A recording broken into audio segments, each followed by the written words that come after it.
RTS Info, Valérie Eschler. Cette nouvelle journée de manifestation en France, des milliers de personnes ont défilé aujourd'hui pour la 3e semaine consécutive dans les rues de Paris et de plusieurs villes du pays pour dénoncer la proposition de loi sur la sécurité globale.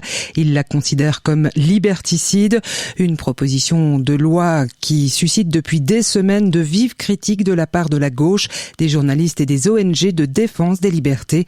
À Paris, les forces de l'ordre ont procédé aujourd'hui à plus d'une centaine d'interpellations selon le ministère de l'Intérieur.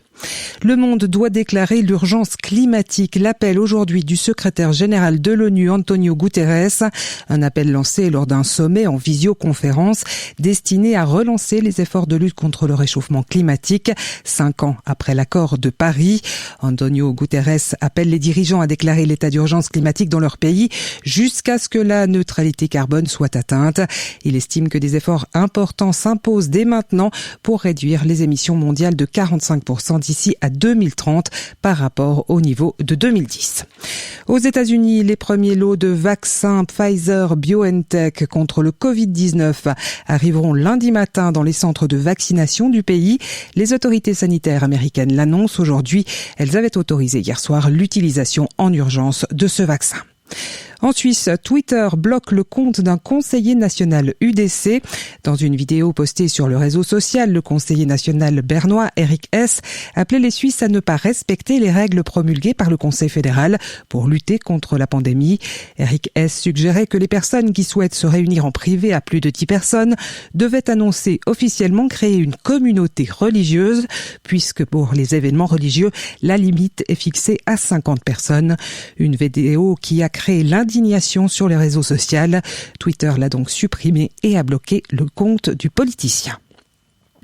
Les commerces qui en ont habituellement l'autorisation pourront rester ouverts le dimanche dans les cantons romans tant que ces cantons respectent les conditions strictes imposées par la Confédération. Pour l'heure, les nocturnes sont également maintenus. Tout comme Genève, hier, les cantons de Vaud, Neuchâtel, du Jura, du Valais et de Fribourg l'ont confirmé aujourd'hui. Tous les magasins qui ont une autorisation communale pourront ouvrir le dimanche. Ils sont autorisés à le faire, a précisé aujourd'hui le conseiller d'État vaudois en charge de l'économie, Philippe Lebas. Plusieurs conditions doivent toutefois être réunies. Il faudra notamment que le taux de reproduction du virus reste en dessous de 1.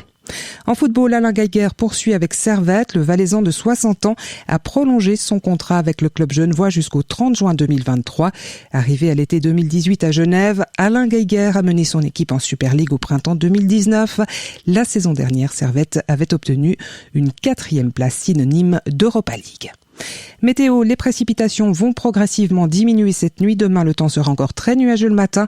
Il y aura ensuite de belles éclaircies avant le retour des nuages par l'ouest en cours d'après-midi. Maximum 7 degrés.